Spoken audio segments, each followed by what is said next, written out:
আজকে তোমাদের জন্য একটা রোজ নিয়ে আসলাম। এটা হচ্ছে আমার জীবনের সেকেন্ড রোজ। এর আগে তোমাদের দাদা আমাকে একটা রোজ দিয়েছিল, সেটা হচ্ছে যখন আমাদের কথাবার্তা হচ্ছিল। ও কিন্তু কখনো আমাকে হচ্ছে প্রপোজ করে নাই। তো ওকে আমি একবার বললাম যে তুমি যে আমার সাথে রিলেশন করছো, তুমি তো আমাকে কখনো প্রপোজ করলে না। তো ও বললো তোমাকে প্রপোজ করতে হবে, তো বলছো করবা না, তো তুমি আমার সাথে রিলেশন করতেছো, তুমি আমাকে প্রপোজ করবা না।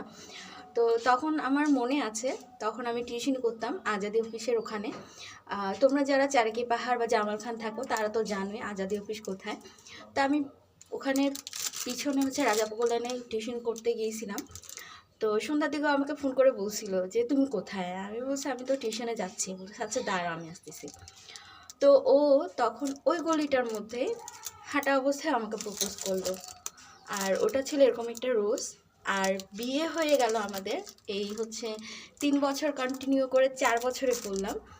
এখন সে আমাকে, তাও সে দিতে চায়নি, তাকে আমি ওই আগের মতো জোর করলাম যে আমাদের 3 বছর হয়ে গেল, বিয়ে হইলো, তুমি তো আমাকে কিছুই দিলা না, অ্যাটলিস্ট একটা গোলাপ নিয়ে আসিও। তো আমি ফার্স্টে ভাবছি কখনো আমার জন্য গোলাপ আনবে না, কারণ ও আসলে ভালোবাসা এভাবে প্রকাশ করতে চায় না। সবসময় বলে আমি তোমাকে ভালোবাসি, প্রকাশ করার কিছুই নেই। তো ও হচ্ছে এই যে গোলাপ নিয়ে আসছে, সাথে হচ্ছে ক্যাডবেরি। এটা আমাদের দুজনের জন্য আছে, আমার ননদ আর আমি। তো দুজনেরটাই রয়ে গেছে, কারণ আমরা এখনও খুলি নাই। সবাই একসাথে হলে তারপর খুলে সবাই খাবো সেজন্য।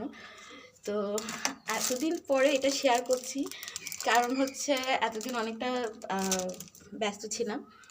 তো ওই গোলাপটা আমার যে কাজ, মানে দরকারিও জিনিসপত্র আছে ওখানে, হয়তো বা গোলাপটা এখনও আছে, কিন্তু এই গোলাপটা এখন আমি রেখে দিব। আবার যখন গোলাপ দিবে তখনকার গোলাপ আর এখনকার গোলাপ দুটোই একসাথে মিল করে দেখব, বুঝলে?